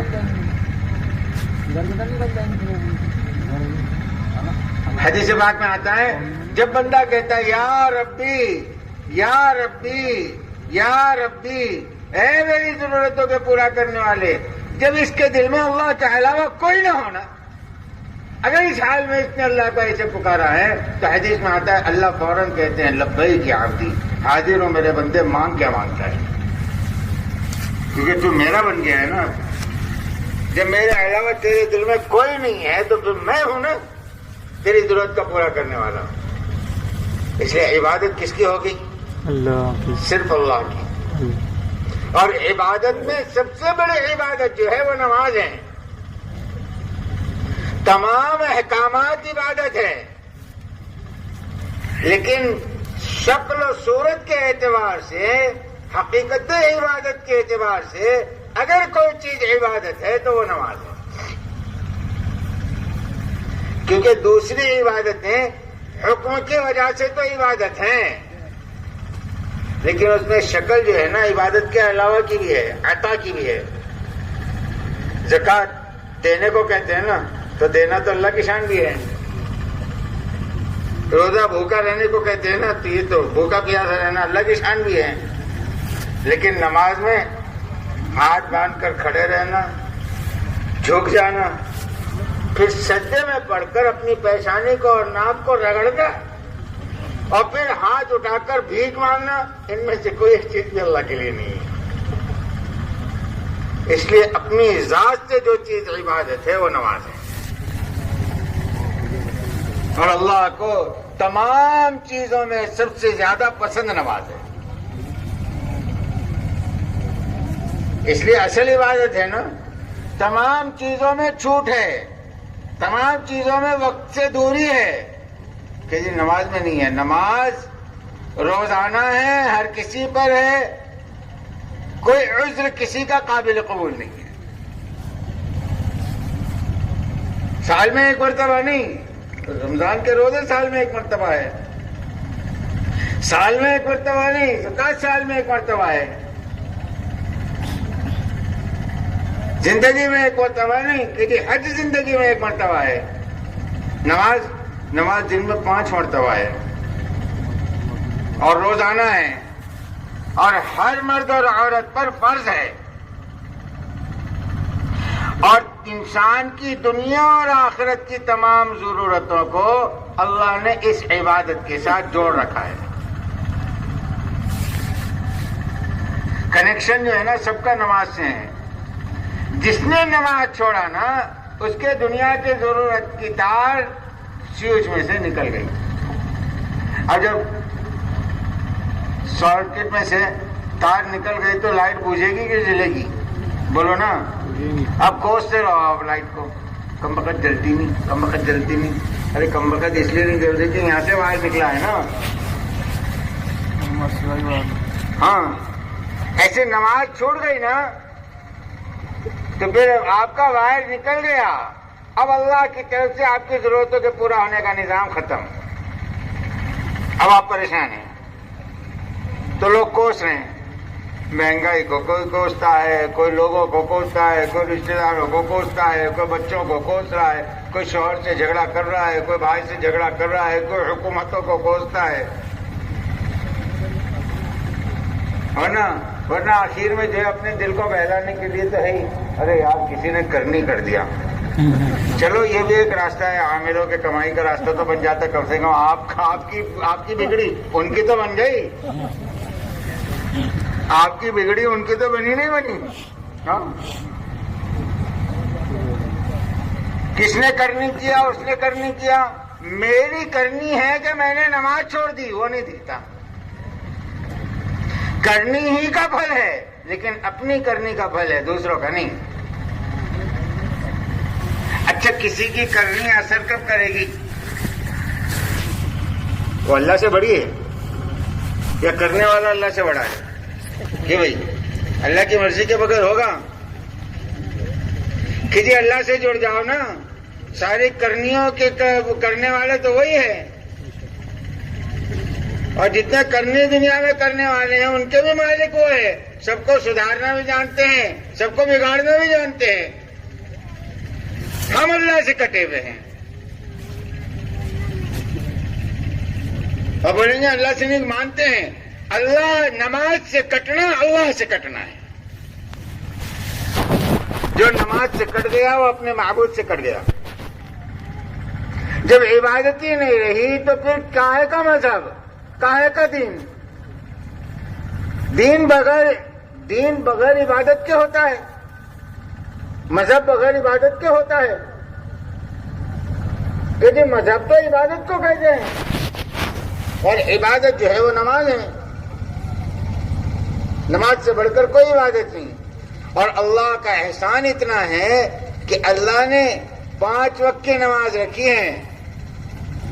انہوں نے چاہتے کیا تھے؟ چاہتے تو یہ تھے کہ بندہ جو ہے 24 گھنٹے میرے سامنے جھکا رہے. چاہت کیا تھی اللہ کی؟ ابھی تو ہم 5 وقت کی نماز میں کتنا وقت لگتا ہے بھائی؟ بولو نا حساب کر کے. ارے 5 وقت کی نماز میں وقت کتنا لگتا ہے؟ پورے دن بھر کی 5 نمازوں میں 2-2.5 گھنٹے. ارے آپ چلو ٹھیک ہے جی، بہت اہتمام کے ساتھ پڑھنے والے 1 گھنٹہ. ابھی تو 1 گھنٹہ بھاری ہے. حضور پاک صلی اللہ علیہ وسلم معراج پر تشریف لے گئے، اللہ نے 50 نمازیں دی تھی. یہ علامت ہے اس بات کی کہ اللہ چاہتے تھے کہ بندہ میرے سامنے صرف جھکا رہے، کہ جی میری عبادت کرتا رہے، کیونکہ اللہ کو عبادت پسند ہے نا. روزی کا معاملہ نہیں، روزی کا معاملہ نہیں کہ روزی تو ہم دیں گے. وَأْمُرْ أَهْلَكَ بِالصَّلَاةِ وَاصْطَبِرْ عَلَيْهَا لَا نَسْأَلُكَ رِزْقًا نَحْنُ نَرْزُقُكَ. اے میرے نبی، آپ اپنے گھر والوں کو حکم دیجئے نماز کا. روزی کا مسئلہ نہیں، روزی ہم آپ کو دیں گے. عبادت پر آپ کے روزی کے دروازے کھول دیں گے. سب سے پہلا وعدہ نماز پر روزی کے دروازے کا ہے. تو چاہتے یہ تھے کہ جی 50 نمازیں پڑھیں. کتنے پڑھیں؟ 50 نمازیں. اب 5 کے لیے 1 گھنٹہ، تو 50 کے لیے کتنے گھنٹے لگے ہوتے تھے؟ کم سے کم 10 گھنٹے تو 10 گھنٹے گئے ہوتے تھے. عبادت مشکل رہتی نہیں رہتی. اللہ تو چاہ رہے تھے، لیکن حضور پاک حضرت موسیٰ کے کہنے پر حضور بار بار تشریف لے گئے. آخر میں کتنی بچی؟ 5. جب 5 لے کر آئے نا تو اللہ کی بھی تو غیرت ہے کہ اے میرے نبی، تیری امت کو 50 وقت کی نماز کے دینے کا ارادہ تھا ثواب، لیکن اب آپ نے 5 کروا دی. تو ٹھیک ہے، نماز تو ہم نے کم کر دی، لیکن یہ تیرے رب کا وعدہ ہے کہ اجر ہم نے کم نہیں کیا. جو امتی 5 وقت کی نماز پڑھے گا اس کو ہم 50 وقت کی نماز کا ثواب دیں گے. اجر بڑھا ہے. اس لیے سب سے بڑی عبادت ہے، حق ہے اللہ کا، سب سے بڑا حق ہے کہ اللہ کی عبادت کی جائے. اور پھر عبادت کے ساتھ جیسے اس کی عبادت کی جائے، ایسے حق ہے اللہ کا کہ اس کی مانی جائے. اللہ مانتے ہیں، اللہ کی نہیں مانتے کہ جی کیسے اللہ مانے. جب آپ نے اللہ کو مانا ہے تو کہ جی بس ہاں ہم نے آپ کو اللہ مان لیا، اب ہر بات آپ کی مانیں گے. آپ کسی دکان میں گئے، آپ مجھے نوکر رکھ لو، اس نے نوکر رکھ لیا. اب سیٹ صاحب، آپ نے اس کو سیٹ مان لیا، اب اس کے سارے کام مانو گے نہیں مانو گے؟ اور اگر وہ کسی کام کو کہے آپ نہیں کرتا تو شام کو بولے گا بھائی صاحب آپ نے آج ابھی تک جتنا کیا نا وہی اللہ کا بڑا احسان ہے، کل سے بالکل تشریف نہ لائیں. کوئی رکھے گا؟ جی نہیں. جب سیٹ مانا ہے تو سیٹ کی مان. آپ میرے شوہر ہے، عورت ہے، اور شوہر کی مانی ہی نہیں، کتنے دن رکھیں گا شوہر؟ کہ بھائی کتنے دن رکھے گا؟ فوراً گھر والوں کو بلانا، کیسی بیٹی دیے؟ شوہر تو مانتی لیکن شوہر کی نہیں مانتی. جس کام کے لیے شوہر بولو اس کام کے لیے تیار ہی نہیں، ہر چیز کا انکار کر دیتی یا ٹال دیتی. تو کوئی قبول کرے گا؟ اور ہمارا حال دیکھو، اللہ ہمارے کہتے ہیں اور اللہ ہی کی نہیں مانتے. کسی چیز میں ہم جو ہے اللہ کی مان رہے ہیں، اپنے آپ کو متوجہ کرنا چاہیے. اس لیے یہ نیت کریں کہ انشاءاللہ عبادت بھی کریں گے اور 24 گھنٹے کی زندگی اللہ کی اطاعت کے ساتھ گزاریں گے. کہ بھائی سب نیت کرتے ہیں؟ ارے انشاءاللہ بھی ہلکا ہی بول رہے ہیں. ارے بھائی کرتے ہیں کیونکہ قرآن میں سب سے زیادہ مطالبہ اللہ کی طرف سے جو ہے وہ اللہ کی اطاعت کا ہے. بار بار کہہ رہے ہیں کہ دیکھو اللہ کی اطاعت کرو، دیکھو اللہ کی اطاعت کرو، جو اللہ کہے اس کو مانو. اب بہت ساری چیزیں ہیں، موٹی موٹی جو چیزیں تھیں وہ عرض کی. یہ سب سے پہلا حق ہے. دوسرا حق جو ہے اللہ کے بعد اللہ کے نبی کا ہے. دوسرا حق کس کا ہے؟ بولو نا. حضور پاک صلی اللہ علیہ وسلم کا حق ہے کہ آپ اللہ کے نبی ہیں. سب سے پہلا حق آپ کا یہ ہے کہ آپ کو اللہ کا نبی مانا جائے اور آخری نبی مانا جائے. کیسا مانا جائے؟ کہ آپ اللہ کے نبی ہیں، آخری نبی ہے. اس لیے کلمے میں محمد الرسول اللہ ہے کہ ہر آدمی حضرت محمد صلی اللہ علیہ وسلم کو اللہ کا رسول مانے.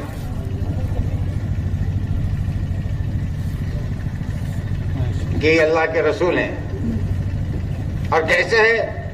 آخری ہے. آپ کے بعد اب قیامت تک کوئی نبی نہیں آئے گا.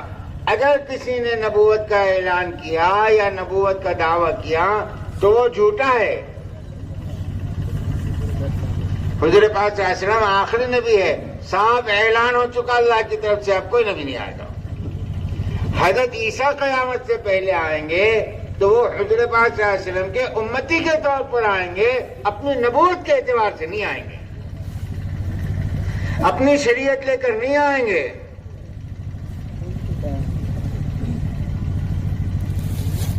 حضرت عیسیٰ 2 وقت کی نماز پڑھیں گے، 5 وقت کی پڑھیں گے.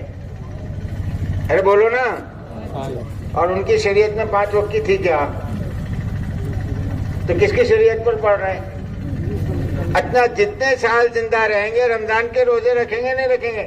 پورے مہینے کے رکھیں گے، آدھے مہینے کے رکھیں گے؟ پورے مہینے کے. تو حضور کی شریعت کو لے کر آئیں گے اور تبلیغ کریں گے حضور کی شریعت کی. پورے دنیا میں قوانین لائیں گے حضور والے. اس لیے حضور پاک صلی اللہ علیہ وسلم آخری نبی ہے، آپ کے بعد کوئی نبی نہیں. اب حضور پاک صلی اللہ علیہ وسلم کا حق ہے. سب سے پہلا حق آپ صلی اللہ علیہ وسلم کا یہ ہے کہ آپ کی عظمت دل میں ہو. آپ کی عظمت اچھی طرح ذہن میں رکھیں. نبی کی عظمت کے بارے میں تھوڑی سی چیز بھی ایمان سے محرومی کا سبب بن سکتی ہے.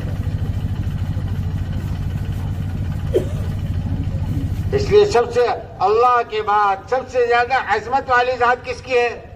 جناب رسول اللہ صلی اللہ علیہ وسلم. آپ سے بڑھ کر عظمت والی ذات کسی کی نہیں. اس لیے چونکہ آپ سب سے زیادہ عظمت والے ہیں، اس لیے پوری کائنات میں سب سے زیادہ ادب کے لائق آپ کی ذات ہے. کتنا ادب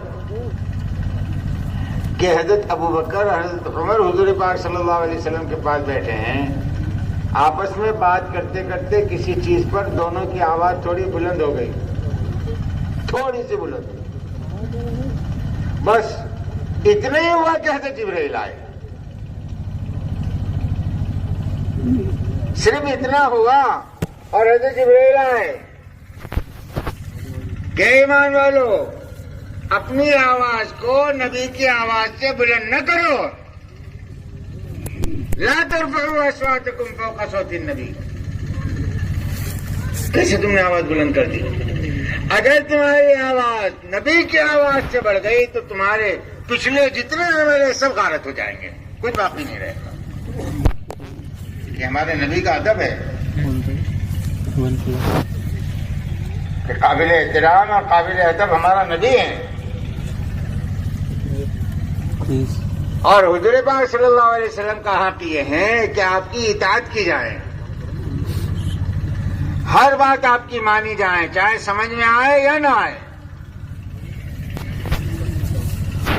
اللہ کہہ رہے لو اور چھوڑ دو، ما آتاکم الرسول فخذوہ وما نہاکم عنہ فانتہوا، جو ہمارے نبی دے لو اور جس سے جو ہمارے نبی چھوڑنے کے لیے کہہ دے چھوڑ دو، اسی میں تمہاری بھلائی ہے کہ ہم نے بھیجا ہی نبی کو اس لیے کہ ان کی اطاعت کی جائے۔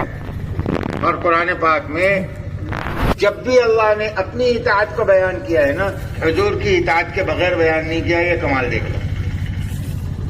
کوئی ایک جگہ قرآن پاک میں اللہ نے اپنی اطاعت کو اپنے نبی کی اطاعت کے بغیر بیان نہیں کیا، جہاں اپنی اطاعت کا حکم دیا ہے نبی کی اطاعت کا حکم دیا ہے کہ نبی کی اطاعت کی جائے، آپ کی بات مانی جائے، چاہے سمجھ میں آئے چاہے نہ آئے۔ اور حضور پاک صلی اللہ علیہ وسلم کا حق یہ ہے کہ آپ کی اتباع کی جائے، جیسے آپ نے بتایا، جیسے آپ نے کیا ایسے کرے۔ 24 گھنٹے کی زندگی آپ کر کے بتلا کر گئے ہیں، بس اس کی اتباع کا حکم ہے۔ اور اللہ کہہ رہے ہیں جب 24 گھنٹے کی زندگی میں تم حضور کی اتباع کر لو گے نا تو اللہ کے محبوب بن جاؤ گے۔ اب اللہ تم پر فدا ہے، اب اللہ تم سے محبت کر رہا ہے۔ قل ان کنتم تحبون اللہ فاتبعونی یحببکم اللہ۔ اب ضابطہ کیا ہے کہ سنتوں کے راستے سے تم اللہ کے محبوب بن گئے ہو، اور کوئی اپنے محبوب کی ذلت اور کوئی اپنے محبوب کی تکلیف برداشت نہیں کرتا۔ اب محبوب بن گئے، اب آپ کی طرف کوئی آنکھ اٹھا کر دیکھ لیں تو کہ جی آپ سے زیادہ اللہ ناراض، آپ کی طرف آپ کو نقصان پہنچانے کے لیے جو قدم بڑھے وہ آپ کی طرف نہیں اللہ کی طرف بڑھے۔ ابو بکر ایسے، عمر ایسے، ابو بکر ایسے، عمر ایسے۔ ایک صحابی نے کھڑے رہ کے کہا او اللہ کے بندے، ابو بکر اور عمر اللہ کے محبوب تھے، ایسا نہ کہے کہ اچھا کیا دلیل ہے اللہ کے محبوب تھے؟ تو نے کہا اللہ اس کو بتا دیں ابو بکر اور عمر تیرے کتنے محبوب ہے۔ سامنے ایک اونٹ کھڑا ہوا تھا، وہ بدکتا ہوا آیا، اس کی کھوپڑی کو منہ میں پکڑا، اتنا پٹکا اتنا پکڑا اتنا پٹکا کہ اس کی تمام ہڈیاں ٹوٹ کر چور چور ہو گئی، اب چھوڑ دیا، مر گیا۔ تو صحابی کھڑے رہ کر کہنے لگے دیکھ لیا ابو بکر اور عمر کتنے محبوب ہے، کہ جی ان کا دشمن اللہ کا دشمن ہے۔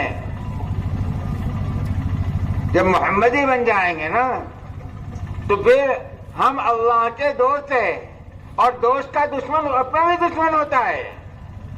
ہاں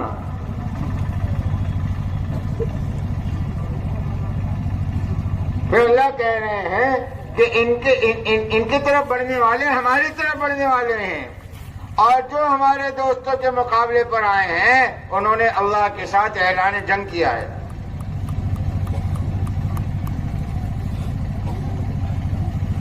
اور جو اس رخ سے چلے نا حضور کی اطاعت اور اتباع میں اپنی پوری زندگی کو ڈھال دے تو اللہ فرمانے اولئک حزب اللہ، اب یہ تو میری جماعت ہے۔ یہ کس کی جماعت ہے؟ یہ میری جماعت ہے، اور گارنٹی دے رہے اللہ الا ان حزب اللہ هم الفائزون، کہ یقین رکھو اللہ ہی کی جماعت کامیاب ہوگی۔ ہم بنے تو صحیح اللہ کی جماعت، اس لیے آپ کی اطاعت اور آپ کی اتباع یہ حق ہے حضور پاک صلی اللہ علیہ وسلم کا، کہ آپ اگر حضور کی اطاعت نہیں کی گئی تو یہ حق تلفی ہے حضور کی، اگر آپ کی اتباع نہیں کی گئی تو یہ حق تلفی ہے آپ کی، یہ ظلم ہے حضور پاک صلی اللہ علیہ وسلم اور آپ کی شریعت کے ساتھ۔ اور پھر اتباع میں کہ جی حضور پاک صلی اللہ علیہ وسلم نے آپ کا غم، آپ کا رونا، آپ کی محنت، آپ کی کڑن، تمام چیز کیا تھی؟ اس کا اپنے آپ کو تابع کرنا، جیسے سارے صحابہ نے تابع کر دیا تھا کہ جی ہم حضور کو اپنا نبی مانتے ہیں، حضور کی ماننی بھی ہے، آپ کی اتباع بھی کرنی ہے، آپ چاہتے کیا ہے؟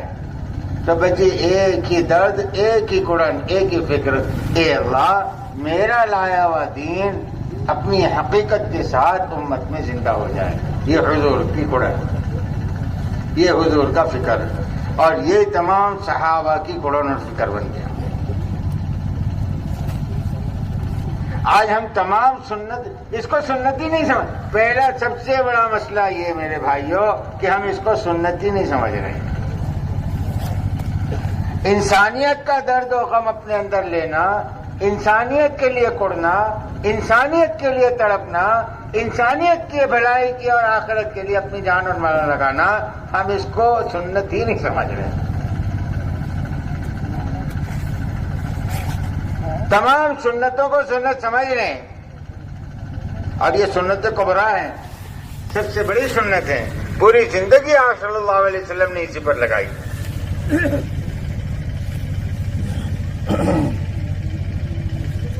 ابتدا سے انتہا تک آپ کا یہی کام رہا، اور نتیجہ یہی تھا کہ آپ اس کو مقصد بنا کر رہے تھے، تو لوگ آہستہ آہستہ آہستہ آہستہ کہ جی اسلام کی طرف آ رہے تھے، ان کی آخرت بنتی جا رہی تھی۔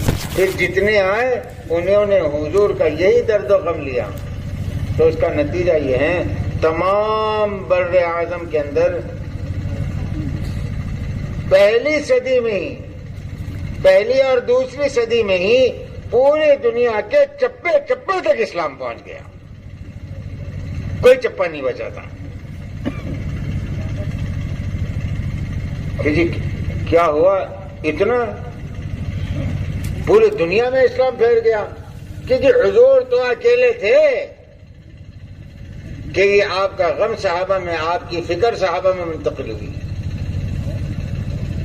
اور اس نے کمال کر دیا۔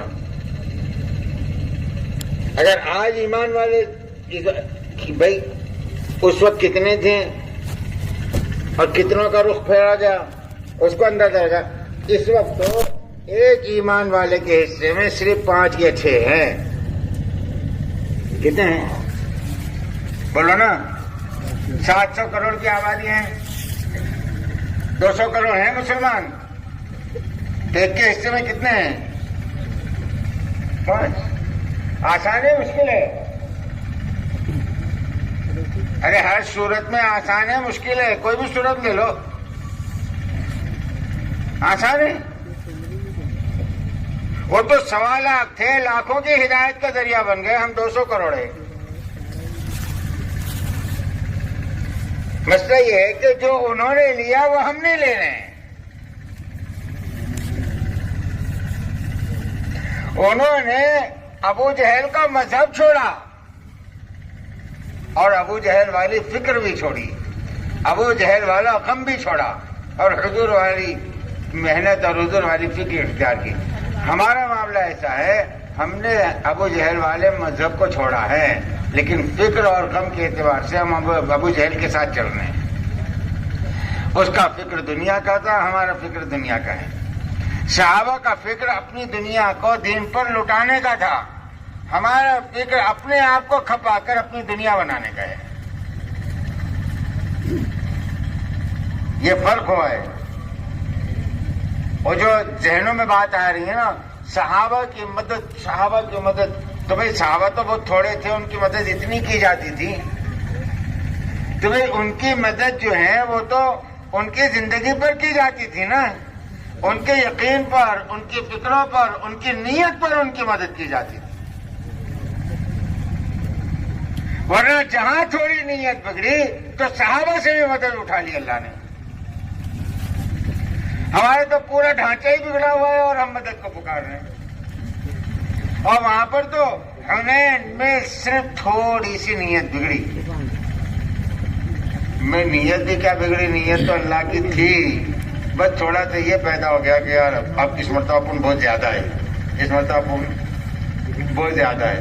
پہلے کیا ہوتا تھا کہ چیز کم ہو زیادہ ہو، نگاہ اللہ پر. اس مرتبہ تھوڑا یہ ہوا کہ اپن بہت زیادہ ہے، اب تو کامیاب ہو جائیں گے. اللہ نے اپنی مدد اٹھا دی. کامیاب ہو کر بتاؤ نہیں ہوئے، مصیبت میں آ گئے. تھوڑی دیر کے لیے اللہ سے نگاہ ہٹی، مصیبت میں آ گئے.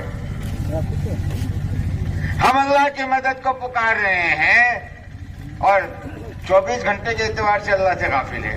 مولانا الیاس صاحب رحمۃ اللہ علیہ فرماتے تھے میں تو روتا ہوں، ڈرتا ہوں اس بات سے کہ اللہ دیکھ رہے ہیں، اللہ دیکھ رہے ہیں اور یہ جانتا ہے کہ میرا اللہ مجھے دیکھ رہا ہے، اس کے باوجود بھی اللہ کو چھوڑ کر اللہ کے غیر میں مشغول ہے. وہاں الیاس صاحب رحمۃ اللہ علیہ فرماتے تھے یہ اللہ کا حلم ہے، یہ اللہ کا حلم ہے کہ سب کچھ میں کر رہا ہوں بندے، اور میں دیکھ رہا ہوں تو میرے غیر میں مشغول ہے مجھ کو چھوڑ کر. برداشت کرے گا؟ کپڑے یہ پہنا رہا ہے، کھانا یہ کھلا رہا ہے، گھر اس کا ہے، ساری ضرورتیں یہ پوری کر رہا ہے، اور یہ سامنے موجود ہے اور عورت کسی غیر سے بات کر رہی ہے، برداشت کر لے گا؟ اور 24 گھنٹے اللہ دیکھ رہے ہیں کہ یہ اللہ میرے غیر میں مشغول ہے اور برداشت کر رہے ہیں. یہ تو اللہ کا علم ہے، اللہ کا رحم ہے جو ہم بچے ہوئے ہیں. اس لیے میرے بھائیوں اپنی زندگی کے رخ کو بدلنا ہے.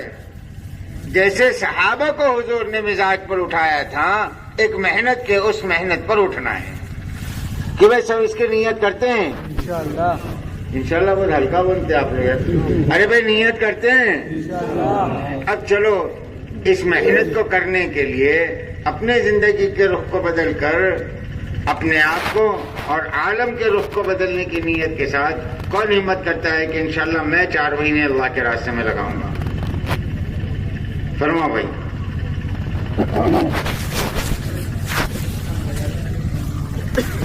4 مہینے کی نیت کرو.